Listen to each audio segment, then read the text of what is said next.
The late afternoon sun was turning the sky a deep shade of orange when a frightened foreign woman stood alone by the side of a noisy Indonesian highway.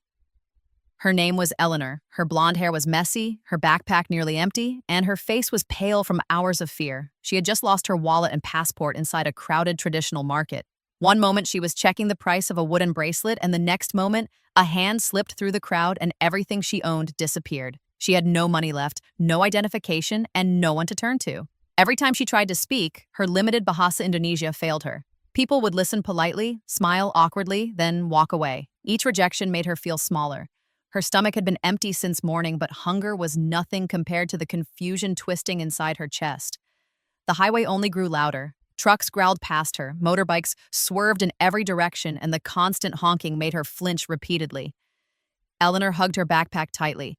Every step that passed stung her heart with the reminder of how lost she truly was.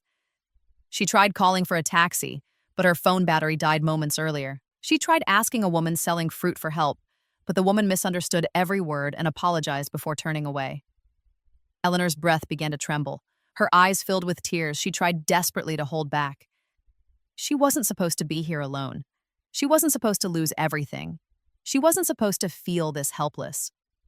Just when her knees felt ready to give up, a large freight truck slowed down in front of her. The engine rumbled deeply as if announcing itself. The cabin door opened and a man stepped down.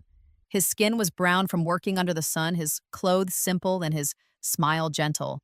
His name was Bima, a truck driver on a long cross-city route. He looked at Eleanor with surprise, then concern. He didn't know who she was or what trouble she faced, but her shaking hands and frightened eyes told him enough. Eleanor stiffened. She didn't know whether he meant well, yet something in his expression, calm, respectful, and quietly worried, felt different from all the strangers she had met earlier.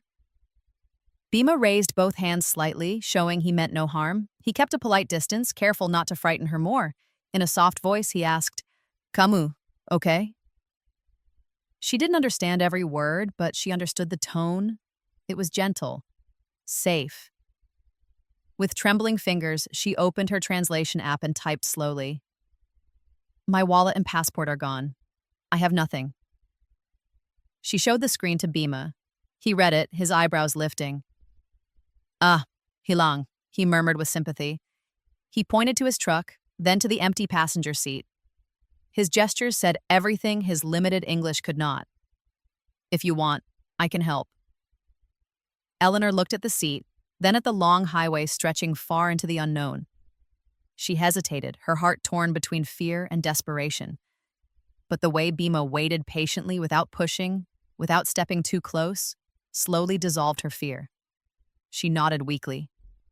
Bima opened the door wider. Eleanor approached as if stepping into another world. She looked at him once more for reassurance. He nodded with a small smile, simple, sincere, and warm enough to make her believe him. She climbed in. The door closed softly, shutting out the chaos of the highway. Inside the quiet cabin, two strangers from different worlds began a journey neither of them knew would change their lives forever. The truck rumbled back onto the road, its engine humming steadily as night slowly crept over the horizon. Eleanor sat stiffly at first, hugging her backpack as if it were the only thing keeping her grounded. Bima kept his eyes on the road, giving her space, only glancing occasionally to make sure she was all right. He didn't ask many questions. He didn't flood her with sympathy. He simply drove with quiet patience, which somehow comforted her more than any long conversation could. After several minutes, Bima reached for his phone mounted on the dashboard. With one hand still steady on the steering wheel, he opened a translation app and typed. The phone spoke aloud in a robotic English voice. "Where are you from?" Eleanor blinked, surprised by the effort. She smiled faintly and leaned forward to answer. "I am from England." The app translated her words into Indonesian. "England," Bima repeated, the syllables rolling strangely off his tongue. Eleanor tried not to laugh, but a tiny giggle escaped before she could stop it.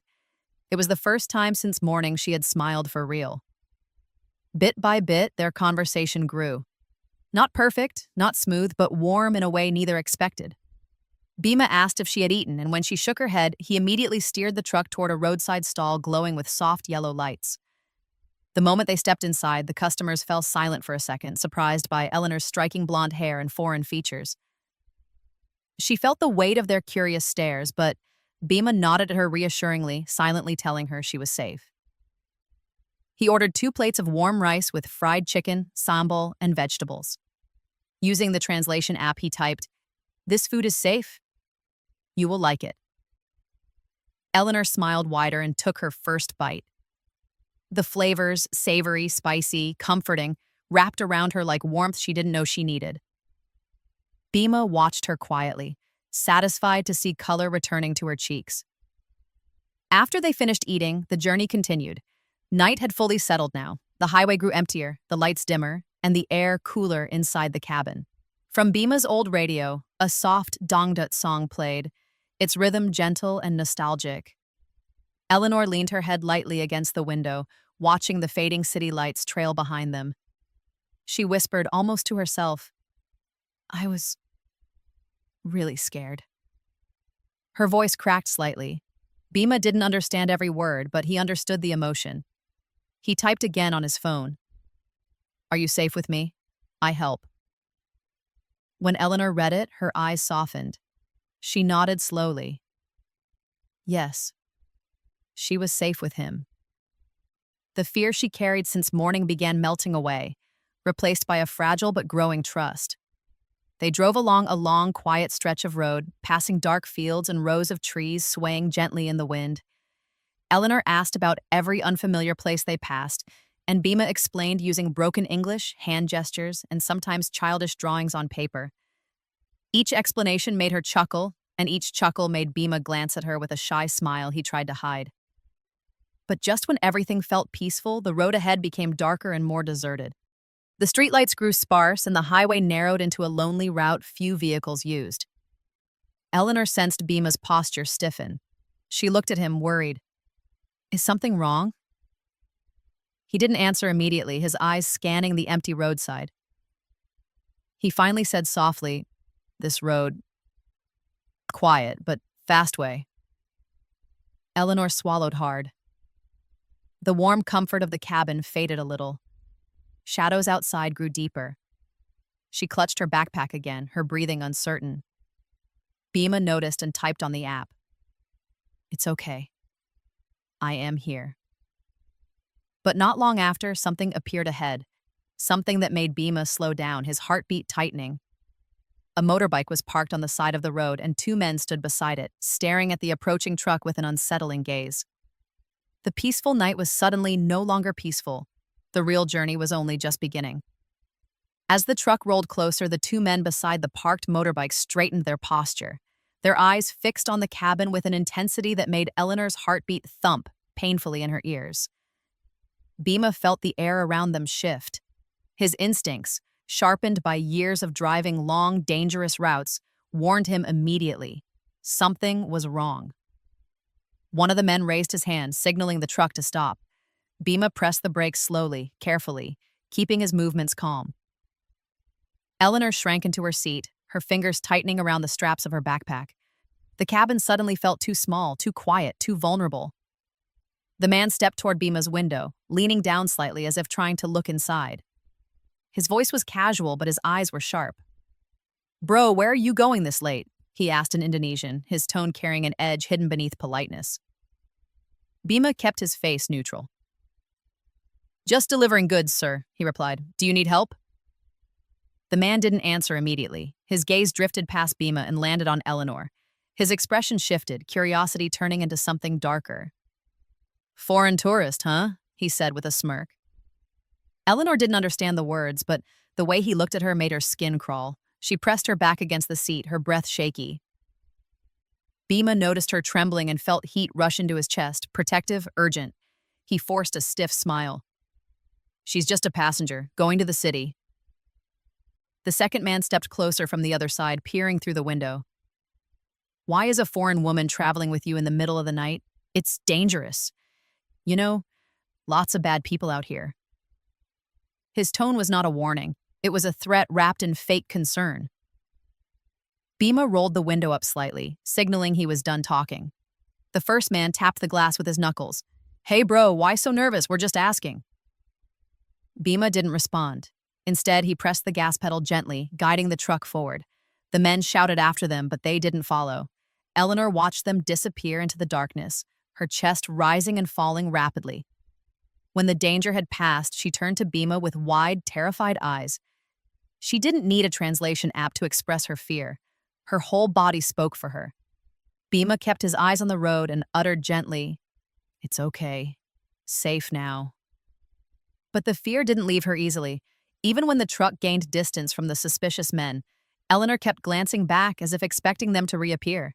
The cabin felt heavy with tension. The world outside looked darker than before.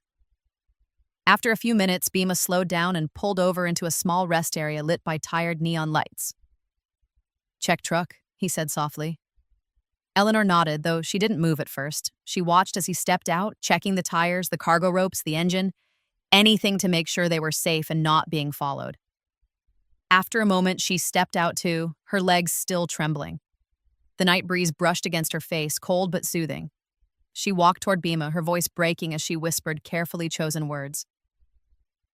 I feel safe with you." Bhima froze for a second. He didn't look at her immediately, afraid she would see too deeply into his eyes. But when he finally turned, he gave her a soft smile, small, shy, but filled with reassurance. "I help," he said simply. That brief moment shifted something between them. Their bond, once held together by fear and desperation, now felt stronger, almost intentional. They didn't speak for a long while, but the silence felt different, warmer, connected. When they got back into the truck, Eleanor no longer sat far away.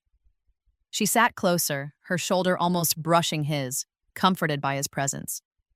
Bhima started the engine again, choosing a brighter, busier route this time. Dawn had just begun to touch the edges of the sky when Bhima's truck rolled toward the outskirts of the big city. The gray-blue light of morning settled softly over the road, making everything look calmer than it had the night before. Eleanor leaned slightly forward, staring out the window as the world grew brighter. Her eyes looked less tired now, and although she still clutched her backpack, her grip was no longer trembling. Being beside Bhima made her feel grounded in a way she couldn't fully explain. But the calm didn't last long. In the distance, a police checkpoint appeared. Several officers were stopping vehicles, checking documents, asking questions. The moment Bhima saw the checkpoint, a tightness formed in his chest. He glanced at Eleanor quickly. She didn't have a passport, not even a photocopy, nothing. If the police insisted, things could get complicated very fast. Eleanor noticed Bhima's worry. "What is it?" she asked softly. Bhima swallowed hard. "Police," he said. That one word was enough. Her shoulders tensed instantly, fear returning like a cold wave swallowing her whole. She lowered herself into the seat, hugging her bag helplessly. "I don't have passport," she whispered, her voice breaking. "Calm," Bhima said gently. He kept driving, hoping the officers would simply wave them through. But luck was not on their side. An officer raised his hand, signaling them to stop. Bhima pulled over slowly. Two policemen approached, one on each side of the truck. "Morning, sir. Where are you going?" the first officer asked. Bhima answered politely, explaining his delivery route. The officer nodded, but his gaze shifted to Eleanor. Her hair, her pale face, her anxious eyes, all of it drew immediate attention. "Who is she?" he asked. "Passenger, sir," Bhima replied carefully. "Going to city." The second officer leaned closer to Eleanor's window. "Ma'am, can I see your passport?" Eleanor's entire body stiffened. Her breath quickened. She didn't understand the full sentence, but she knew exactly what he wanted. She lowered her head, shaking slightly. Bhima saw her panic and stepped in quickly. "Sir, she lost her bag. Passport gone. We go to embassy. She's scared." The officers looked at each other. One of them softened his tone. "Ma'am?" he asked again, urging her to step out for a moment. Eleanor turned to Bhima, eyes wide like a trapped bird, silently begging him not to let her go alone. Bhima nodded gently. "It's okay, I'm here." Eleanor slowly stepped out, her knees shook. She tried to speak in simple English. "My bag lost. Passport lost. Going embassy." Her voice cracked. The officers watched her carefully. She looked exactly like what she was, a frightened tourist who had lost everything. After a few tense moments, one officer finally nodded. Okay, you can go. Please take her straight to the embassy. And next time, ma'am, be careful at the market. Bhima nodded quickly. Yes, sir, thank you. When they got back into the truck, Eleanor covered her face with both hands. She wasn't crying, but her breath was unsteady. She had come so close to being taken away. Bhima started the engine, then spoke softly. It's safe now. Eleanor turned toward him, her voice shaking. You protect me again. There was a depth in her words that made the small cabin feel warmer. Bhima looked straight ahead, trying not to show how deeply her gratitude affected him. The city soon rose before them, tall buildings, busy streets, and endless noise. As they approached the embassy, Eleanor pressed her hand lightly against her chest. Relief and fear twisted together inside her. She looked at Bhima with eyes full of worry. After embassy, what happened? Bhima didn't know the answer, but he knew one thing clearly. He didn't want this journey with her to end. Bhima parked the truck in a public lot near the embassy, letting out a long breath he didn't realize he'd been holding. The tense night, the suspicious men, the near encounter with the police, everything weighed on him. But when he turned to Eleanor and saw her fragile smile, he felt a strange relief. He had done something right. He had kept her safe. They walked together toward the embassy building, its tall white pillars and international flags standing out sharply against the bright city streets. Eleanor's steps slowed as they got closer. Her chest felt heavy, not only with fear, but with uncertainty. Bhima stopped beside her. You go. I wait here, he said gently. Eleanor swallowed hard, then nodded. You... Wait, please. Bhima nodded again. Yes. I wait.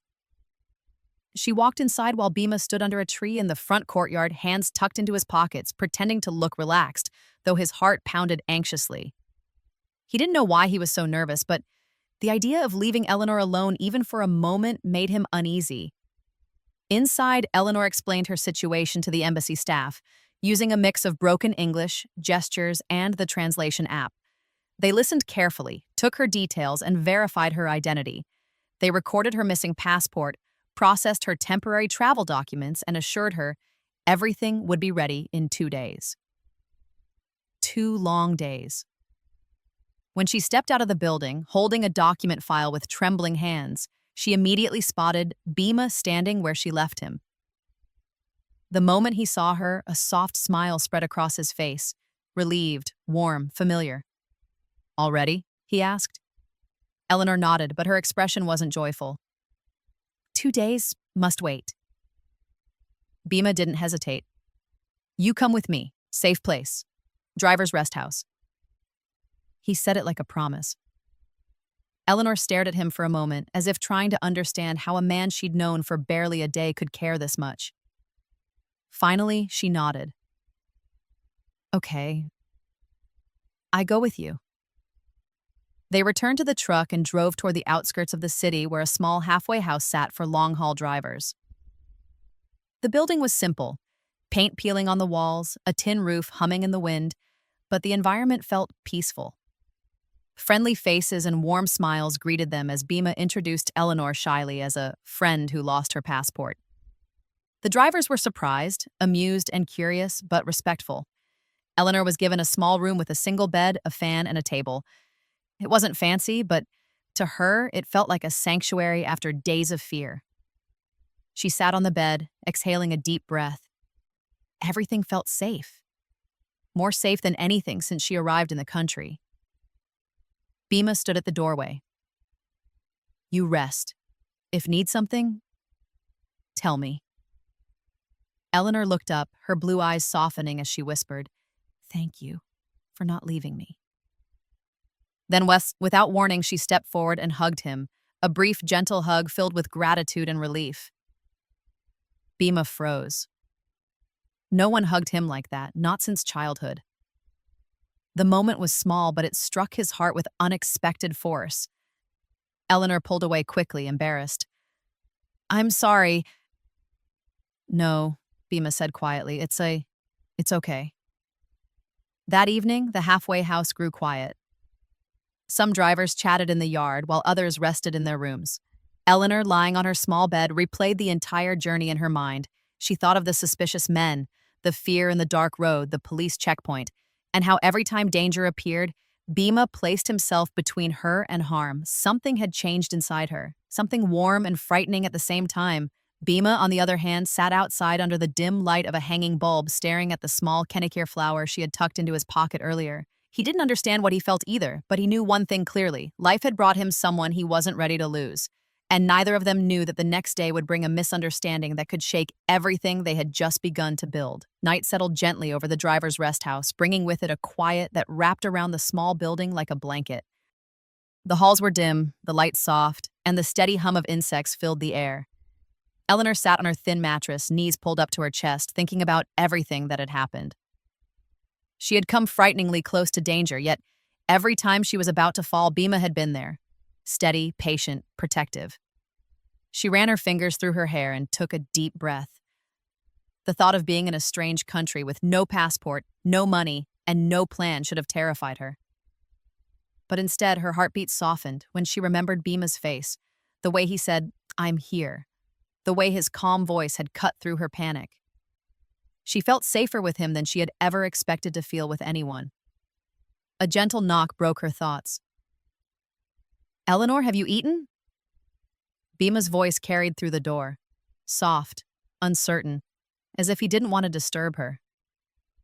She opened the door and smiled faintly. "Not yet." Bhima nodded. "Let's eat." Food and kitchen. The communal kitchen was simple, just a wooden table, a few mismatched chairs, and a pot of freshly cooked food left by one of the senior drivers. The warm aroma filled the room. Bhima handed Eleanor a plate, watching quietly as she took a bite. Her shoulders relaxed immediately. "Good," she said sincerely. Her smile made Bhima look away shyly, scratching his neck. After eating, Eleanor insisted on helping with the dishes. "You helped me." "Many times," she said, her English broken but full of emotion. Bhima tried to protest, but her determination made him give up with a soft laugh. When the kitchen was clean, they stepped outside. The night breeze brushed through Eleanor's hair. She inhaled deeply. "Beautiful night," she whispered. Bhima stood beside her. "Yes, nice night." They sat together on a wooden bench at the edge of the yard. Several drivers chatted nearby, but their voices were faint, distant. Around Bhima and Eleanor, a different kind of quiet formed, soft, warm, charged with unspoken thoughts. Eleanor wrapped her arms around herself. Without a word, Bhima took off his old jacket and placed it gently over her shoulders. She hesitated for a moment, then pulled it closer. It was too big for her, smelling faintly of gasoline, laundry soap, and something she was beginning to associate with comfort, Bhima. "Warm," she said softly. "Thank you, Bhima." He nodded, though his heart beat faster than he wanted to admit. Minutes passed in silence, each second deepening the connection between them. Finally, Eleanor spoke quietly, choosing her words carefully. "In my country, people like you, rare." Bhima turned, confused. "Rare," she nodded, but people who help without wanting anything. People who protect someone they just met." Bhima felt heat rise to his cheeks. "I just help," he murmured. "You scared. Alone." Eleanor looked at him with a softness that unsettled him in a way danger never had. "You make me feel safe," she said. Those simple words struck deeper than she knew. Bhima looked down, searching for something to say, but nothing felt enough. The feeling in his chest, warm, confusing, hopeful, grew heavier. As the night deepened, the drivers returned to their rooms one by one. Lights dimmed, voices faded. Only the faint glow from the yard remained. Eleanor's head slowly tilted until it rested lightly on Bhima's shoulder. The movement was gentle, instinctive, without hesitation. Bhima froze, breath caught in his throat. Her closeness, the warmth of her hair, the trust in her gesture, it overwhelmed him. "I'm not afraid anymore," she whispered, eyes closed. Bhima's voice came out low, almost a whisper. "I am here." For you. Those words held a promise he didn't fully understand yet. But Eleanor heard them like a lifeline. A fragile beginning had taken root between them, glowing softly in the quiet night. Neither of them knew that by morning, that fragile bond would face its biggest threat yet. Morning arrived slowly, sliding soft beams of light through the thin by-in curtains of Eleanor's small room. She blinked awake with a strange sense of calm lingering in her chest, a warmth that came from the memory of leaning on Bima's shoulder the night before. His kindness felt like a gentle light guiding her through the darkness she had been trapped in since losing her passport. She whispered his name under her breath without even realizing it. Bima. She stepped out into the yard. Several drivers were already preparing their trucks, engines humming, metal tools clinking softly. Eleanor's eyes searched quietly until she finally spotted him, Bima, standing near his truck, checking the tire pressure. His shirt was wrinkled, his hair slightly messy, but the smile he gave her when he saw her approach felt like the softest thing she had ever seen. "Good morning," he said shyly. "Good morning, Bima," she replied, her smile warmer than the sunlight. He handed her a small cup of black coffee from his thermos. "Try, for energy," he said. Eleanor took a tiny sip and immediately winced. "So strong," she gasped. Bima laughed, a real full laugh that made the morning feel brighter. After breakfast, they decided to take a short walk outside the rest house. They passed a street lined with small vendors, roosters crowing in the distance, and the scent of fresh vegetables in the air. The city's chaos felt far away here. Eleanor absorbed everything with fresh curiosity. Children chasing each other, an old woman sweeping her porch, a man pushing a cart of flowers. At a simple roadside flower stall, Eleanor stopped. A bright yellow Kenneker flower caught her eye. She bent down to smell it, admiring its delicate petals. "Beautiful," she whispered. Bima nodded. "Many flowers like that in my village." Eleanor picked one tiny flower, turned to him slowly, and with a gentle, hesitant movement, slipped it into the pocket on the front of his shirt. "For you," she said softly. Bima froze. The flower rested against his chest, but the feeling it brought went much deeper. "Thank you," he murmured, his voice unusually soft. His heart felt like it was beating too loud. But the gentle moment soon shifted.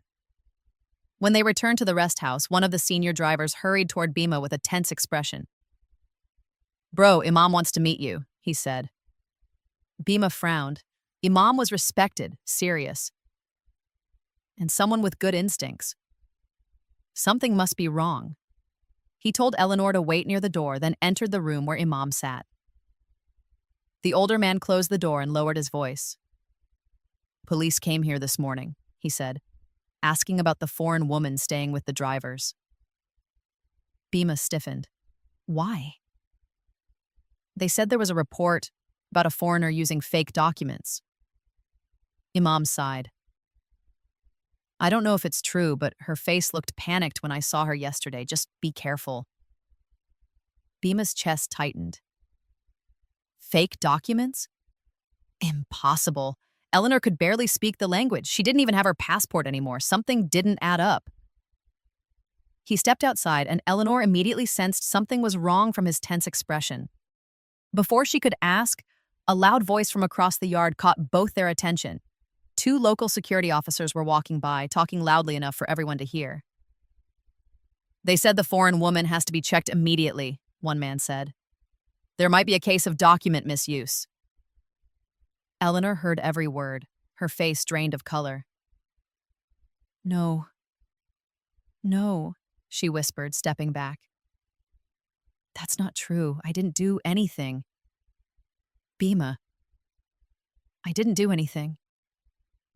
Her breath turned sharp, panicked, like the beginning of a sob. Bima stepped closer instantly. "Eleanor, listen. It's okay, I believe you." "I just want to go home," she cried softly. Bima placed both hands on her shoulders, steady but gentle.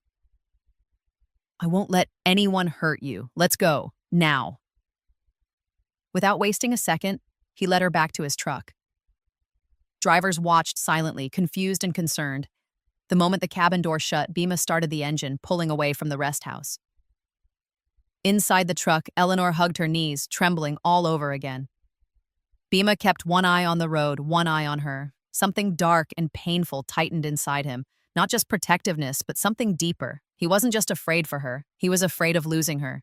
The truck sped away from the rest house, weaving through the busy streets of the waking city. Eleanor sat curled tightly in the passenger seat, her forehead pressed against her knees as she tried to steady her breath. The fear she thought she had left behind was back again, sharp, overwhelming, choking her from the inside.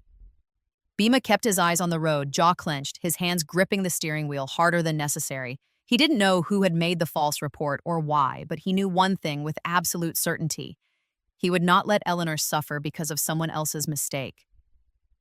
When they reached a quieter road shaded by tall trees, Bima pulled the truck over and turned off the engine. The sudden silence filled the cabin like a heavy fog. Eleanor lifted her head slowly, her eyes red and glassy. "I don't understand," she whispered. "Why they think I did something bad?" Bima turned to her, and for a moment he didn't speak. He simply looked at her, at the fear in her eyes, at her trembling hands, at the woman who had trusted him so completely. He took a slow breath. "Maybe a mistake," he said softly. "Someone report wrong. But listen, you're not alone. I am here."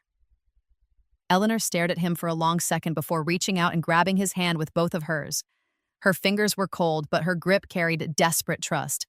"I trust you only," she said, her voice breaking. Those words hit Bima harder than anything he had felt in years. He tightened his hand gently around hers. "We fix this together." He started the truck again and headed straight for the embassy, determined to clear the misunderstanding. When they arrived, Eleanor clung to her document file as if it were the last thread holding her life together. Inside, Bima spoke with the staff, while Eleanor sat nervously in a chair, hands shaking. The embassy officers confirmed something that made her knees weak with relief. She was officially registered as a victim of lost documents, not a suspect, not someone under investigation. "We will contact local authorities," one officer assured her. "There is no case against you. You are safe." Eleanor exhaled a deep, trembling breath. When she stepped outside, the sun felt warmer, the air lighter. Bima stood waiting under the same tree, and when she saw him, she walked straight to him without thinking. Her voice was soft but certain. "Thank you. Again." 2 days passed quickly. During that time, Eleanor stayed close to Bima, rarely leaving his side. They ate together, walked together, even sat together in quiet moments that felt heavier than words. Each passing hour tied them closer. On the morning her temporary documents were ready, the embassy called. Eleanor held the folder tightly, her heart pounding. This was her ticket home, her safety, her future. Yet her chest felt painfully heavy. Outside the embassy gates, she stood facing Bima. Cars rushed behind them, people walked past, but for a moment the world faded. "So, I am ready to go," she said quietly. Bima nodded, forcing a smile that didn't reach his eyes. "Good. You go home, safe with your family." But saying it felt like swallowing a stone. Eleanor bit her lip. She could feel something burning in her chest, something she didn't know how to stop. "After I go, can I see you again?" Her voice was barely above a whisper. Bima hesitated. "I don't know. Maybe hard." The honesty hurt them both more than they expected. Eleanor, "I found my home." And for the first time in his life, Bima realized he had found his home too. Not in a place, but in a person. A woman who arrived in his life by accident, yet stayed by choice. Their story had begun with fear, but it ended with love, belonging, and a promise neither of them ever expected to find on a lonely Indonesian road.